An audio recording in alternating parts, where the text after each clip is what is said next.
Man, you cannot marry a woman without gills. You're from two different worlds. Oh, I've wasted my life. Welcome back to Thinking Critical. This is Wes, and it's time for the sales analysis for March 2020.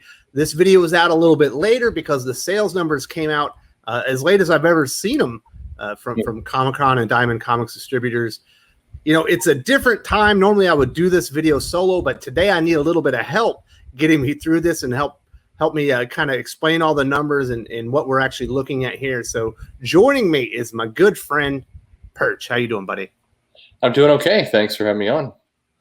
So as expected, sales are down dramatically. So according to figures released by Diamond, overall sales of comic books and graphic novels are down almost 15% versus March 2019. Obviously, sell-through numbers are going to be way worse. All these comics were obviously ordered before really coronavirus was starting. Despite strong February sales, first quarter sales are actually down 4% versus the previous year, over 5% for comic sales. Also a 1.5% decline in graphic novels. As far as the market share, Marvel was of course the top publisher with a 41% dollar share and a 47% unit share.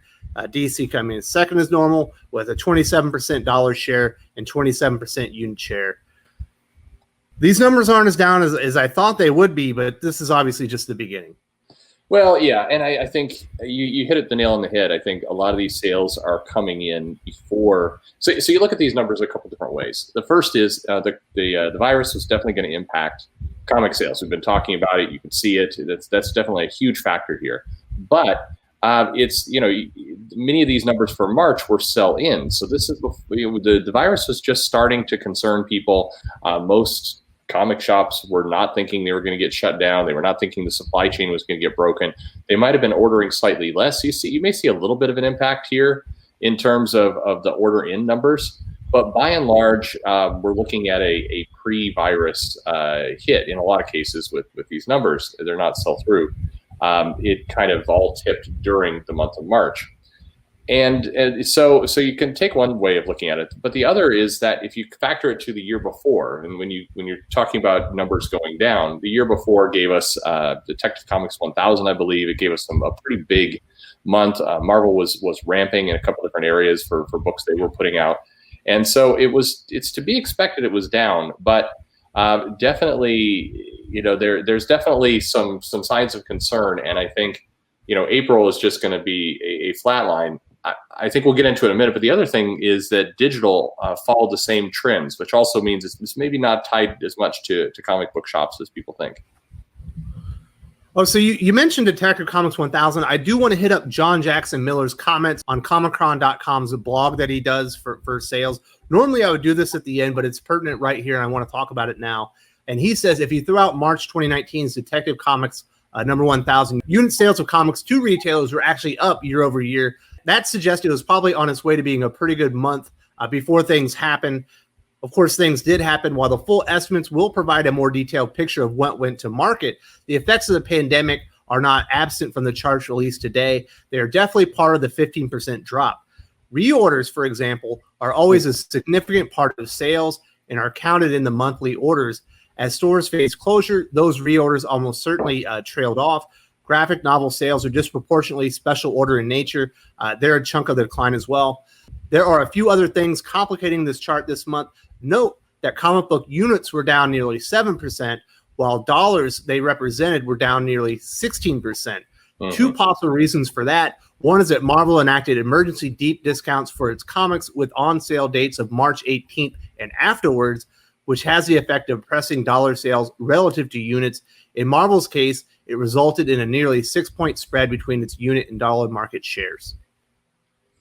Yeah, I mean, all good factors. And I think kind of taking from the top, it does indicate that prior to this all hitting, I think comic book shops were thinking this is going to be a relatively up year or relatively decent year. Several of the core titles were stabilizing. I think people were looking forward to a good year's, a full year's worth of numbers with X-Men. I mean, forget the other parts that we've talked about in the past around, was there oversaturation or too many books? All those things are probably still true. But from the comic book retailer side, in terms of what people thought were moving out books, life was looking pretty good. You didn't have a Detective Comics 1000. You did have a Flash 750. You had a pretty big launch with Spider-Woman #1 in there of being the big unit seller. But generally speaking, as we were entering into kind of mid-February, late February, the comic shop world, the retailer world, was really thinking about this being a pretty good year. And I remember chatter at the beginning of March of, well, do you think this virus is going to impact us? Probably not. People are always going to want to read comics. I think there was the assumption that it wasn't going to shut down the world like it has. And that's where you may be seeing a little bit of caution. But generally, things were clocking along.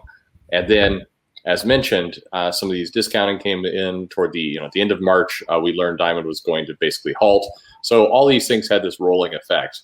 When I look at these numbers and I see how things have moved down and see kind of the start of trends, what worries me is what May, June, July is going to look like, because there's some indicators in here that at least make me think that the readers are going to have a very hard time bouncing back. And the comic shop retailers that were being bullish and ordering in the hopes of kind of attracting more this year, clearly that's not going to happen. We're into a correction territory. So let's take a look at the top 10 sales. Spider-Woman #1 was one of 7 Marvel Comics in March's top 10 best-selling comics list. The others were Thor #4, X-Men 8 and 9, Wolverine #2, Strange Academy #1, and the Immortal Hulk 33. We don't see Amazing Spider-Man. We're going to talk about that here in a little bit. DC Comics only put 3 titles in the top 10. The oversized anniversary of the Flash 750 and Batman 90 and 91. Now, DC had been going gangbusters on these milestone issues, like their 750s or 800s or 1000s, as well as these 100-page like 80th anniversaries. But it looks like Flash and Robin couldn't overcome Spider-Woman, and they got beat pretty handily. I think Spider-Woman #1 had a lot of incentives attached to it. It had a lot of promotion, so it's a bit, that and Strange Academy are both a bit of a misnomer on this list. I think it's expected that if we go into the following month, Spider-Woman and Strange Academy probably wouldn't be on the top 10. There's definitely a bounce that they were getting off those issues with the incentives and the other attached. It feels like another Black Cat situation where Black Cat all of a sudden was in the top 5 for a couple of issues, and then it dropped down to like 30,000. Yeah, absolutely, and that is exactly what will happen, and that's not to be. I mean, there's nothing inherently wrong with that. It's Marvel's strategy of how they do things. I think the interesting thing I take away from this, where Marvel's concerned, is obviously Thor is going very strong. We did see a drop with the Venom. Just overall, if you go further down into the list, you're seeing that the absolute carnage buzz is kind of over. Amazing Spider-Man we'll get to in a second. But you're seeing some softness of some books. X-Men and Wolverine are at the top. Not surprising that those are the X books that are at the top, but the others are trailing further down the list. When we see the exact numbers here, it's expected that the difference between, say, a Wolverine #2 and an Immortal Hulk #33 is going to be pretty significant. I think this top 10 list is fairly steep in terms of the difference of the numbers. Yeah, so let's get into Marvel's numbers. They had 16 #1s offered this month. Dawn of X continues doing a lot of the heavy lifting. We talked about X-Men and Wolverine being right up there. Also, Iron Man 2020 is ongoing. Empire and Outlawed kicked off that month. But now Thor is the best-selling ongoing comic. It's actually better than X-Men right now, which I find shocking. Also, with Dawn of X, they had 3 #1s, Cable, Hellions, and then the giant-size X-Men Nightcrawler, and they were all above 45,000. So those were all really good numbers for Marvel. Yeah, I mean, they've got a line here. I think if you're Marvel and you're looking at this, I think you have to be pleased with what Donny Cates has done with Thor. Obviously, that's turned that into a strong title for them that they can build off of. I think it's one of their core books that they needed that to have happen. You are probably at least pleased with Strange Academy and how it performed, and hopefully you can keep those numbers up in the sense that you do have a Doctor Strange movie on the horizon eventually from Disney, and they want that to do well. Spider-Woman, like you said, I think is a Black Cat type scenario. The Dawn of X books continues to be what was going to pull them through 2020 and get them to build up again. Books like the Avengers, some of their other mainstays are not on there. I think that I don't know if you're Marvel, you're looking at this. I think you do start to have to question some of your strategy around events like Iron Man 2020 and Empire and Outlawed and some of these others, because I think the readers are giving you at least some indication that just strong stories, key talents, like you see with Thor, like you see with X-Men, that's what readers are going to put where they're going to put their money. And the question is, if we have this pause and then people come back into comics, historically, when you see these kind of events or changes or readers changing with comics, they will go in with the core books. They won't necessarily go in with events. They won't go in with titles that maybe they don't understand or that are new to them. And so I think Marvel's going to need to look at this and really put their effort and their money in their publishing with the bread and butter titles they have. So it wasn't all great for Marvel. We talked a little bit about it. X-Men tumbled down to 75,000 issues shipped. Amazing Spider-Man, 53,000. I find that shocking. Iron Man 2020, the latest issue was 26,000. They had two number ones, number one for Rescue and Iron Age 2020. Both of those debuted under 15,000. Force Works and Machine Man 2020 were both at around 10,000. Just absolutely pathetic for event book tie-ins. And Outlawed number one debuted with 28,000. Like you said, event fatigue, and it feels like maybe they have dropped the ball a little bit with X-Men, and Amazing Spider-Man has definitely lost some of its luster. The X-Men line is showing signs of decline. Like I said, if you're getting to a giant size X-Men Nightcrawler, which had a very strong team on it, should have been a stronger book, sitting in there at 46,000. I mean, that's worrisome. They're big Chip Zdarsky X-Men Fantastic Four at 46. I mean, that's not really where these titles should be. Cable number one debuting at 52,000. That's just not. If you look at the previous Dawn of X titles, this stuff is coming in lower. And even books, you can work your way up the line and look at Immortal Hulk at 68,000 titles. That's strong, obviously, for that book, but it's not where it was. And you're seeing softness of these titles. Kind of like I mentioned earlier, when your number one book of Spider-Woman shipped 142,000, and you're down at number 10, you're at 68. That's less than half. So the difference between number one and number 10 should not be double. That shouldn't be. And the difference even between number one and number two, 142,000 for Spider-Woman and 88,000 for Batman. That's a huge gap. And it's not healthy. I mean, just from a retailer perspective, if you're looking at the healthy industry, you shouldn't see gaps like that. That's not how.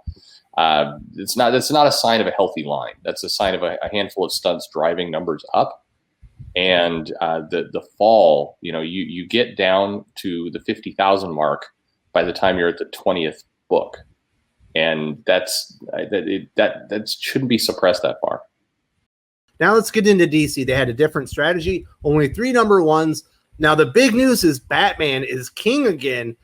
Issues 90 and 91 were the best-selling ongoing comics in all the industry. 85,000 issues each.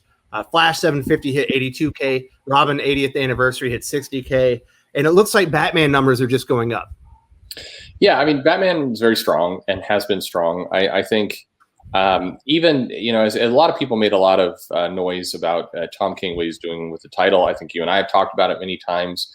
I do think you're seeing some signs that fans like the more, for lack of a better word, stable or traditional Batman book.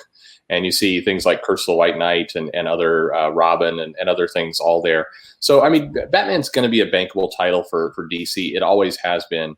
But if you just go down the DC numbers and you sort those, you do see certainly some spread, but you see more blocks of books. And what I mean by that is you see more things that are expected. You get Justice League 42 and 43. Okay, there's about less than 1,000 difference between the two units.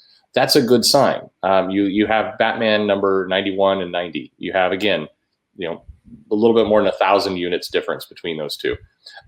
This sounds strange, but from both a retailer perspective and a publisher perspective, things that you can count on, things that when you put issues out, there's some reliability that you're going to get consistency from book to book, that's bankable. That gives you a lot of faith as a retailer, as a publisher, that you know what to do, you know what to publish, you know how to do your line. And from that perspective, DC does have a bit more of a stable picture, where Marvel is a little bit more all over the map. So we mentioned Tom King earlier. His Strange Adventures #1 debuted, and only at 56,000. That's actually a really low number for a Tom King title. Normally he debuts up more along the lines of 80,000. Are we seeing some Tom King fatigue as well?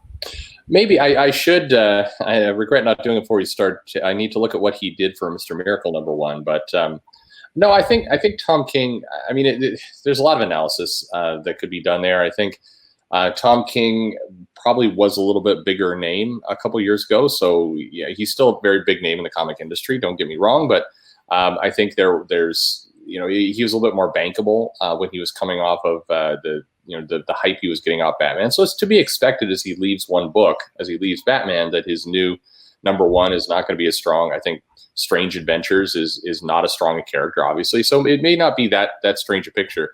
What I'll be interested in seeing is Strange Adventures #2, #3. Obviously the virus and everything notwithstanding, is he keeping that audience? Is there a huge drop off? How is that being done? And whatever his new book that's coming out, if it's Watchmen related or whatever the new thing he's at, do we see this continual decline? If they put him on a main character, does he boost the numbers back up? How much is it about the character? How much is it about him? It kind of remains to be seen. So moving on to the Bendis Watch, and these numbers are really telling. He's had about 2 years with the character now, about what Jurgens and Tomasi had, and both of them were selling higher than he's selling with their comics coming out twice monthly. Superman and Action are both under 40,000. Superman at 37, Action at 33,000. Legion of Superheroes is already down to 30,000. The special Superman Villains was debuted at 24,000. The associated titles, Supergirl and Lois Lane are both at 17. Jimmy Olsen down at 12. And Amethyst, was I believe is associated with his Wonder Comics line. Issue 2 is already under 10,000. Just no return on that investment. Yeah, I think. I mean, with Bendis, it's the numbers paint a picture that say that it hasn't caught on yet. And the question for DC is, do you just keep doubling down until people do? But I mean, Action Comics, some of these books should be selling higher. You put a big name, both on the art side and on the writing side on these books. You have some pretty common talent or some big talent for DC. In fact, I think if you look at the consistency of the artists on Superman and Action Comics, it's had probably bigger DC marquee names on it than at times Batman had. I mean, Tom King had some more unknown artists in his run. He definitely had some big ones too. But Michael Yen, Jorge Fornes. Yeah, exactly. I mean, these aren't the same kind of common names as John Romita Jr. or Ivan Rice. Yeah, Steve Epting. Yeah, exactly. These are bigger names for DC and for comics. Yet the numbers are less than half. So it's just not sticking. So I think at some point with DC, you do have to look at this and say, all right, what are we doing wrong here? Because there's a couple things that just stick out like a really sore thumb. That's one of them. You can do some of the same thing over at Marvel. You put some marquee names on, like Dan Slott on Iron Man and Fantastic Four, and when you have Fantastic Four, after years of being off the shelf to get it refreshed and renewed as a brand, coming in at 31,000 copies, that's just not that's not acceptable as a number for some of these things. So I think where Bendis is concerned, where I think DC has to look at this and say, just, okay, what are we doing here? Because we should have seen more of an impact by now in numbers. By the way, I want to correct something because I just, this is looking in real time. We do it in the same video. So Mr. Miracle #1, when it debuted in 2017, actually debuted at 33,000 copies. So Strange Adventures at what was it, 56, that is, that's growth. So 58,000. So that, it does indicate, Tom King.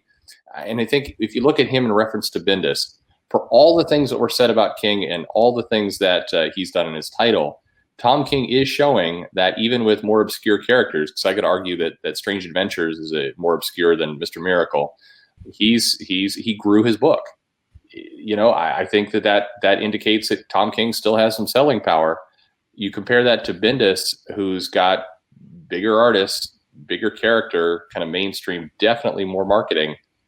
If you're in DC, you have to be asking why. All right, so we got to go talk about indies, and this is insanity. Image had an enormous month. Debuted Decorum #1 from Jonathan Hickman, 47,000. Mirka Andolfo's Mercy debuted with 46,000. Those are two of the biggest indie launches as far as the #1 issue that I can remember in some time. Spawn was also up there with 35,000. The next closest comic was Boom Studios' Power Rangers Teenage Mutant Ninja Turtles issue with 30,000. What an enormous launch for both of those comics, and what a terrible time to lose all that momentum immediately. Yeah, no, I absolutely. In the indie side of the world, there are some really strong signs of either books launching or books are really starting to gain their momentum. We've talked about Kill Lock before. You had a lot of books that were getting great word of mouth, that were picking up steam, that were beating the big guys by gathering that audience and building it organically and putting some things in place. And you saw a lot of really cool experimental ideas from publishers across the line. And this takes that momentum definitely away. And it's one reason why you see people like Boom making so much effort right now to engage comic fans and comic shops and remind people that they're out there and try and keep that momentum that they were starting to build. It's I think this whole situation definitely hurts them. I mean, they're small to begin with, but in many cases, it's been a year or more building up to this momentum. It's sad to see it go away. That will wrap up our analysis of March's comic book sales. Obviously, this is just the beginning, just ravaged by coronavirus already. 15% drop in sales. We're probably not even going to get sales for April because they really didn't ship anything until the very last week, and that was minuscule. So we're going to have a huge drop off as far as annual sales, and we'll see in a few months how everything rebounds.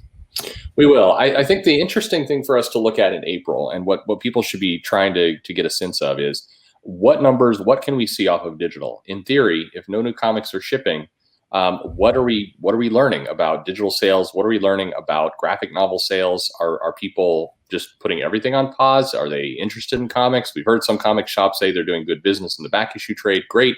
But what sounds like Walmart is kicking butt. Yeah, exactly. So definitely some of those deals are looking pretty good. And I think, what does this all mean? I think we have to start looking to forecast what the world's going to look like in June, July, August as we go into the fall. And these are some indicators we need to keep our eye on. All right. Thanks a lot, Perch. I really appreciate it. Thank you.